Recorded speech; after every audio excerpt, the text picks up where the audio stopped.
네, 안녕하세요. 이번 2021 포스테키안 가을호 포커스의 전체 진행을 맡은 26기 알림이 이승은이라고 합니다.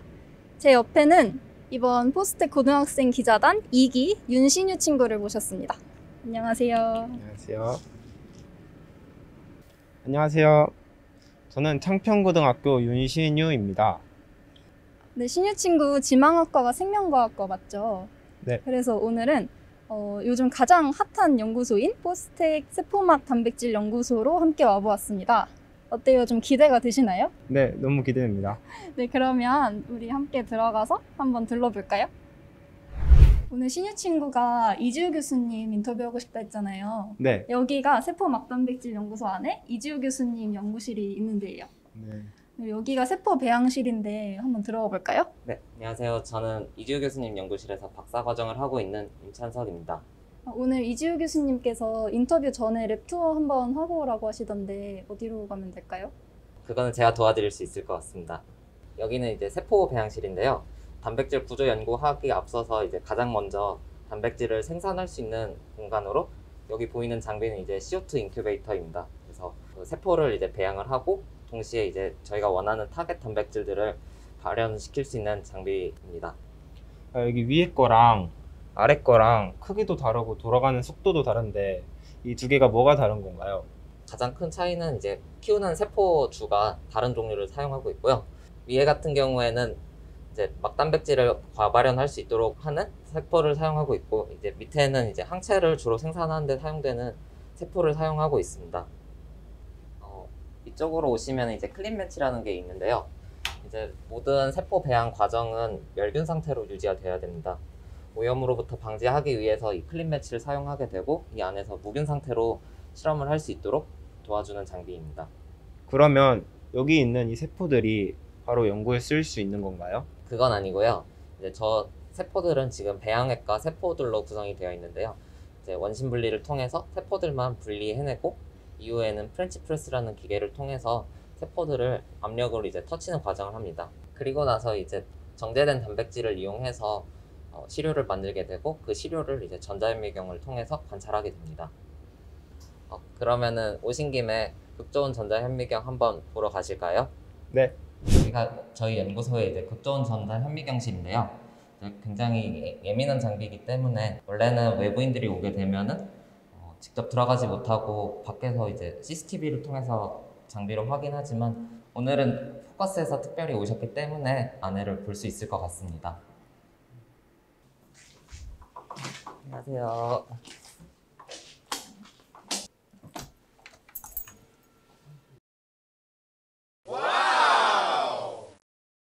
지금 이 큰 기계 하나가 이제 거대한 현미경이고요. 원래는 이 앞에 보이는 문을 열어서 시료를 넣어서 이제 샘플을 관찰하게 되는데요. 지금은 사용 중에 있기 때문에 관찰을 직접 할 수는 없습니다. 이제 교수님과 인터뷰 시간이 다 된 것 같아서 교수님 만나 뵈러 가볼까요? 안녕하세요. 네. 저는 창평고등학교에서 포커스 2기 윤신유입니다. 네, 저는 이제 이지호라고 하고요. 네. 포항공대 생명과학과 교수고요. 또 여기 세포막 단백질 연구소 소장을 맡고 있습니다. 학생들하고 얘기하는 거 굉장히 즐겁고요. 이렇게 와주셔서 감사해요.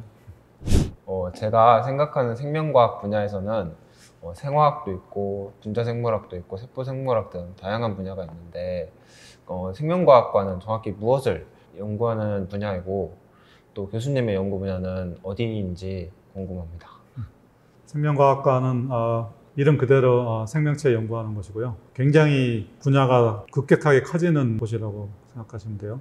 바이오로지컬 사이언스가 뭐 다 아시겠지만 분자생물학, 토생물학, 생화학 이런 이제 아주 고전적인 분야에서부터 지금은 막 다른 분야랑 융합이 되면서 경계가 모호해지면서 굉장히 커지고 있고, 이 생명과학에 대한 관심도가 워낙 높아지고 있는 상황이라서 화학이나 물리, 뭐 공학 이런 쪽에서도 생명 관련된 연구를 많이 하고 있고요. 그 와중에서 이제 그래도 생명과학과는 생명의 기본적인 현상에 대해서는 훨씬 심도 있게 배울 수 있고요. 다른 과에서도 물론 생명 관련된 것을 배울 수도 있는데 좀 차이가 나죠.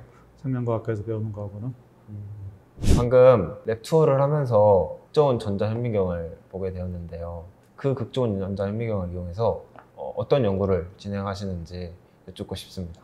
우리가 하는 것을 구조생물학이라고 부릅니다. 스트럭처럴 바이올로지라고 부르는데 생명체의 이제 기본 단위들이 이제 세포고 세포 안에서 세포의 기능을 주로 담당하는 게 단백질이잖아요. 이 단백질의 이제 기능을 연구하는 게 사실 생물학이에요. 특히 구조생물학은 단백질이 하는 일을 이 생긴 모양을 보고 연구한다 보면 돼요.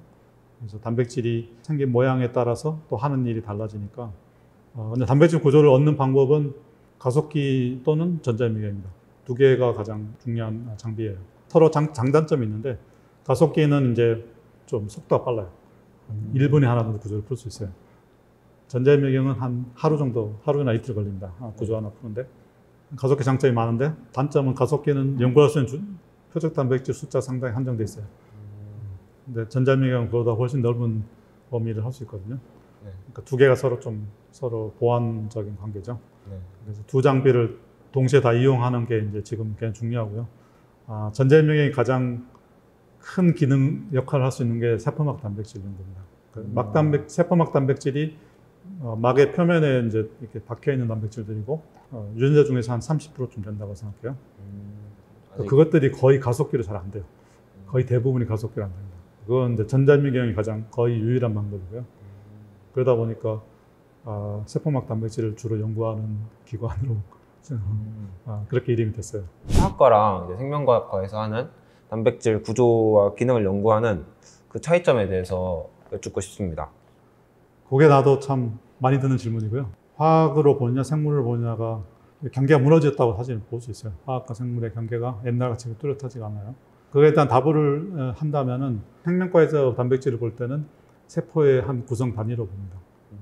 화학과에서는 그걸 분자로 봐요. 그래서 그게 차이가 납니다. 큰 차이죠. 생명과 분들을 보면 이제 생명의 어떤 기능을 단백질 담당하니까 그 생명의 기능을 알고 싶어가지고 단백질을 연구합니다. 그러니까 기능에 대해서 굉장히 집중하죠. 특히 세포 안에서 어떤 일을 하는지 이런 게 집중하죠. 화학과 사람들은 굳이 세포 안에서의 기능이 아니어도 돼요. 분자로 보기 때문에 이게 세포 바깥에서 무슨 일을 하는 것도 굉장히 궁금해요. 단백질을 다양하게 쓸 수도 있거든. 무슨 재료로 쓸 수도 있고 반도체 물질로 쓸 수도 있고요. 그래서 그런 관점에서 보는 관점이 많이 달라요. 그래서 재밌긴 해요. 똑같이 이제 구조를 연구하는 사람들도 또 생물과 출신이 있고 화학과 출신이 있는데 나중에 보면 좀 차이 나긴 해요. 자기가 관심 있는 분야 같은 것들이.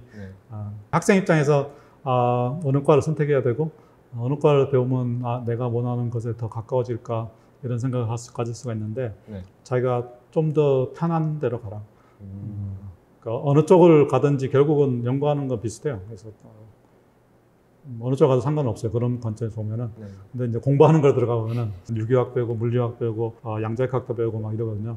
그러다 보니까 거기에 잘 안 맞는 친구들도 있고 또 생물과로 오면 또 분자생물학, 세포생물학 이런 거 막 배우는데 외워야 될 게 엄청 많거든요. 또 그런 게 되게 힘든 친구들도 있어요. 그러면 어느 쪽이든 좋으니까 자기가 조금이라도 편하게 느껴지는 대로 가라. 그렇게 얘기하고 싶고. 눈부신 속도로 발전하고 있고 또 새로운 국면을 맞이하고 있는 이제 구조생물학 분야가 미래와 비전에 대해서 교수님의 설명을 듣고 싶습니다. 구조생물학이 진짜 많이 발전하고 있죠. 지난 10년간 진짜 많이 발전했어요. 그러니까 그 전에 한 30년, 40년 동안 발전한 것보다 훨씬 많은 변화가 일어났어요. 그만큼 이 분야가 이제 21세기에 들어오면서 크게 발전할 분야라는 게 명확한 것 같습니다. 그래서 실험 장치 면에서도 많이 발전했고, 그래서 옛날에는 이제 단백질 구조를 연구한다는 것 자체가 목표가 됐었어요. 왜냐면 그거 자체가 너무 어려운 일이었기 때문에. 지금은 이제 거기에서 벗어날 수 있게 됐어요. 사람들이 그걸 하고 싶었었다가 아니라 사실 가장 하고 싶었던 건 단백질 구조를 잘 활용해가지고 생물학을 연구한다든지 또는 신약 개발한다든지 이런 걸 사실 하고 싶었거든요. 근데 못 하고 있었어요. 그러니까 우리가 가지고 있는 그 도구들이 너무 미약했기 때문에 지금 그게 많이 극복이 된 상황이거든요. 그러니까 앞으로는 진짜 우리가 하고 싶었던 일을 할 수 있게 됐어요. 새로운 단백질을 디자인할 수도 있고 기존인 단백질 엔지니어링으로 성능을 높일 수도 있고 새로운 신약 물질들을 진짜로 컴퓨터로 디자인하는 일도 할 수 있을 것이고 또 항체 같은 것도 약이 되는데 그런 것도 디자인할 수 있는 시절이 이제 오고 있어요. 그래서 구조생물학에 너무나 좋은 타이밍이다. 그동안 선배 구조생물학자들이 하고 싶었지만 못했던 일들을 다음 제너레이션은 정말 할 수 있는 시절이 올 것이다 라고 생각해서 미래가 너무나 기대되는 분야라고 보입니다. 저와 같은 미래 생명과학자를 꿈꾸고 있는 고등학생 친구들이 되게 많을 텐데 혹시 교수님께서 한 말씀 해주실 수 있으신가요? 거꾸로 학생으로 돌아갔을 때 이런 조언을 교수님한테 받았으면 참 좋았겠다 싶은 것들은 좀 있어요. 고등학교 때는 꿈이 굉장히 크죠.